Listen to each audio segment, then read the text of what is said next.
Friends, welcome back to my channel.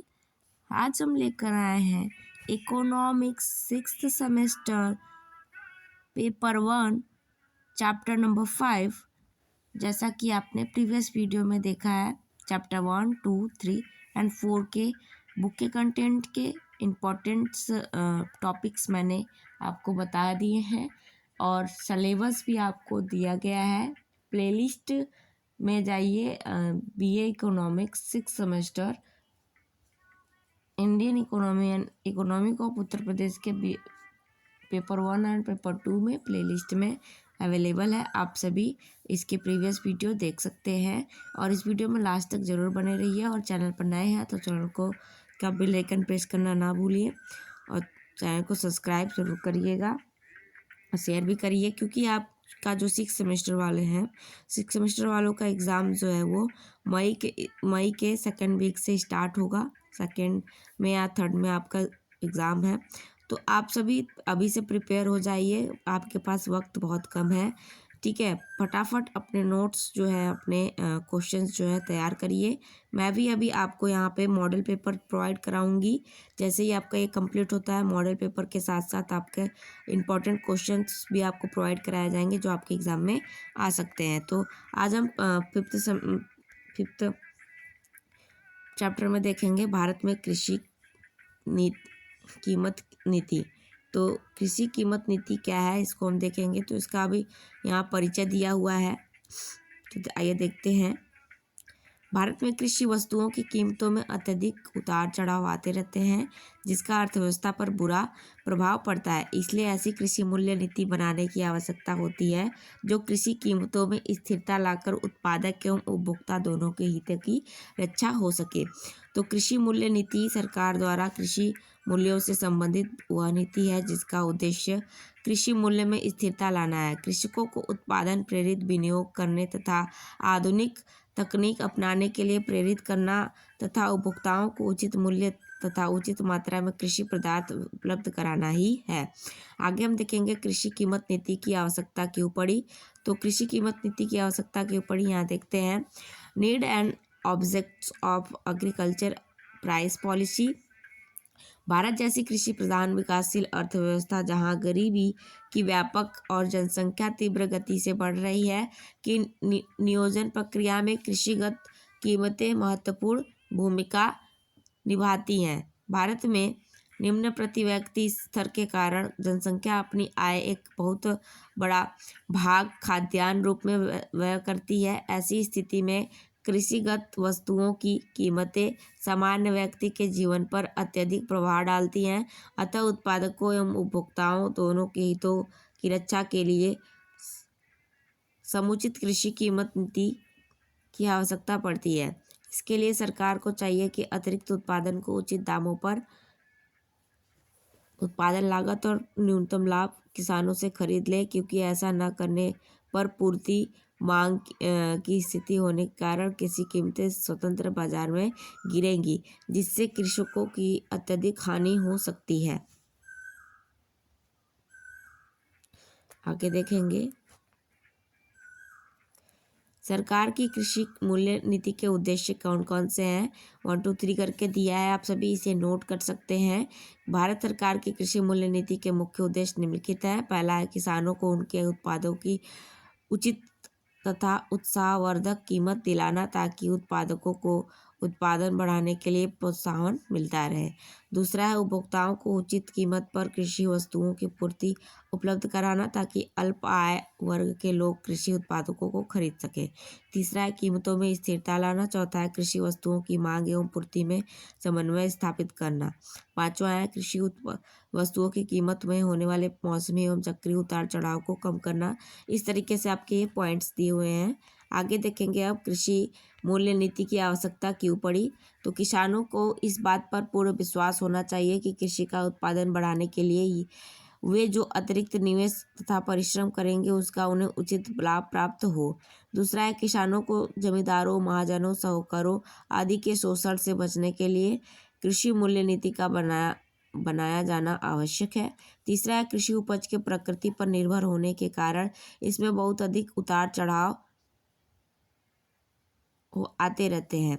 तो चौथा है नेक्स्ट, कृषि उपज की विशेष प्रकृति जैसे नाशवान, स्टोरेज की समस्या, अल्पकालीन पूर्ति के कारण इसकी बिक्री में कई दोष हैं। इन दोष को दूर करने के लिए उचित कीमत नीति की आवश्यकता है। उसके बाद देखेंगे कृषि कीमत नीति के उपकरण क्या क्या है। तो पहला उपकरण आपका है खाद्य क्षेत्र का गठन। दूसरा आपका यहाँ देखिए पहला उपकरण क्या है, खाद्य क्षेत्र का गठन। दूसरा है आपका विभिन्न कीमतों का निर्धारण। आगे देखेंगे अब उसके बाद तीसरा, दूसरे में ही आपका अभी बंटवारा किया गया है, यहाँ पे इसको विभाजित किया गया है विभिन्न कीमतों का निर्धारण में। पहला है न्यूनतम समर्थित कीमतों तथा वसूली कीमतों का निर्धारण, FOMSP प्रोक्यूरमेंट प्राइस। न्यूनतम समर्थित कीमत वह है जिस पर सरकार किसानों द्वारा बेची जाने वाली अनाज की पूरी मात्रा क्रय करने के लिए तैयार हो। जब बाजार में अनाजों का मूल्य गिर रहा हो तो सरकार किसानों से समर्थन मूल्य पर खरीदकर उनके हित की रक्षा कर सकती है। तो न्यूनतम समर्थित कीमत कृषकों के लिए बीमा कीमत की तरह होती है। तो यहाँ पर ये एक आपका सारणी बना है। इस सारणी में जो है कि 2021-22 और 2023-22-23 का डाटा दिया हुआ है। इसके अनुसार कितने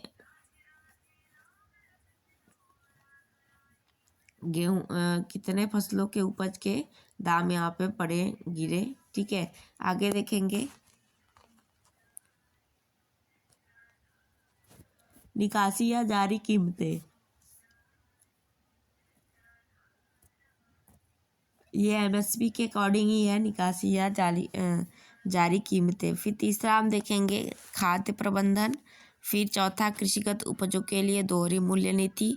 फिर पांचवा यहाँ देखेंगे उचित दर दुकानों के द्वारा राशिंग व बिक्री। फिर छठा बफर स्टॉक। फिर सातवां कृषि उपज की कीमत नीति। फिर आठवां अन्य उपाय। कृषि मूल्य नीति के निर्धारण हेतु नियुक्त समितियां एवं उनके सुझाव। तो यहाँ पे 1 2 3 करके दिया है। तो आइए देखते हैं। भारत सरकार ने समय समय पर कृषि मूल्य नीति के निर्धारण हेतु विभिन्न समितियों का गठन किया है, जिसने कृषि मूल्यों में स्थिरीकरण के समन्वय में सुझाव दिए हैं। इस समन्वय में सरकार द्वारा नियुक्त की गई प्रमुख समितियां निम्नलिखित है। पहला खाद्यान्न नीति समिति, दूसरा कीमत पर समिति, तीसरा कृषि मूल्य जांच समिति, चौथा कृषि मूल्य परिवर्तन जांच समिति, छठा खाद्यान्न जांच समिति, सातवां कृषि लागत मूल्य आयोग, आठवां खाद्यान्न नीति समिति। तो यहाँ अब हम कुछ प्रमुख समितियों की विवेचना करेंगे। इसमें आपका अशोक मेहता खाद्यान्न जांच समिति है। दूसरा फोर्ड फाउंडेशन दल के विचार हैं। फिर उसके बाद खाद्यान्न नीति समिति 1996 को देखेंगे। 1 2 3 करके यहाँ दिया है। फिर कृषि लागत एवं मूल्य आयोग देखेंगे। इसके कार्य दिए हुए हैं, कार्य 1 2 3 करके दिए हैं, यही आपको नोट करना है, इनके कार्य ही आपको याद रखने हैं। फिर उसके बाद सरकार की कृषि मूल्य नीति का मूल्यांकन, यहाँ पे भी इसे भी 1 2 3 करके दिया है, इसे भी आप सबको नोट करना है और याद रखना है। फिर अब इसकी विफलताएं भी यहाँ पे याद रखनी है क्योंकि एग्जाम में पूछ सकता है। अब हम देखेंगे कृषि मूल्य नीति हेतु सुझाव। तो कृषि मूल्य नीति हेतु सुझाव क्या है, यहाँ पे सुझाव दिया है, कुछ निम्नलिखित सुझाव दिए गए हैं। पहला दिया है कीमतों का उचित निर्धारण। दूसरा दिया है वसूली कीमत आकर्षक हो। फिर तीसरा है उपयुक्त कीमतों के साथ साथ उत्पादकता में वृद्धि। उसके बाद चौथा है लघु कृषकों के हितों की रक्षा। पांचवा है कृषि विपणन में सुधार। छठवां है खाद्यान्नों के अधिकतम मूल्यों का निर्धारण। फिर सातवां है सार्वजनिक वितरण व्यवस्था में सुधार। अब यहाँ हम क्वेश्चन आंसर देखेंगे और इम्पॉर्टेंट क्वेश्चन मैं मॉडल पेपर लेकर आऊँगी आप सबको, तो आप सभी मॉडल पेपर भी देखिएगा। अब यहाँ पर है पहला, कृषि मूल्य नीति से आप क्या समझते हैं? केंद्रीय सरकार की कृषि मूल्य नीति की आलोचनात्मक व्याख्या कीजिए। दूसरा क्वेश्चन है कृषि मूल्य के स्थिरीकरण के पीछे क्या उद्देश्य है? इस संबंध में हाल में ही सरकार द्वारा किए गए उपायों का वर्णन कीजिए। उसके बाद नेक्स्ट आपका है शॉर्ट आंसर टाइप क्वेश्चंस। यहाँ पे योजना काल में कृषि मूल्य की प्रवृत्ति लिखिए। दूसरा है कृषि मूल्य में उच्चावचन के क्या कारण है। तीसरा है 1965 में पूर्व सरकार की कृषि मूल्य नीति लिखिए। चौथा है 1965 के पश्चात सरकार की कृषि मूल्य नीति स्पष्ट कीजिए। पांचवा है न्यूनतम समर्थन मूल्य क्या है। छठा है खरीद कीमत किसे कहते हैं।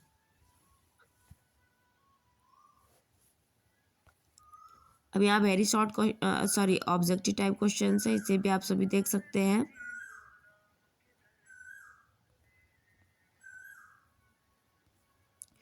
उसके बाद हम नेक्स्ट वीडियो में लेकर आएंगे क्वेश्चन चैप्टर 6 सतत कृषि के लिए नीतियाँ, पॉलिसी फॉर सस्टेनेबल एग्रीकल्चर। ठीक है, थैंक्स फॉर वॉचिंग वीडियो।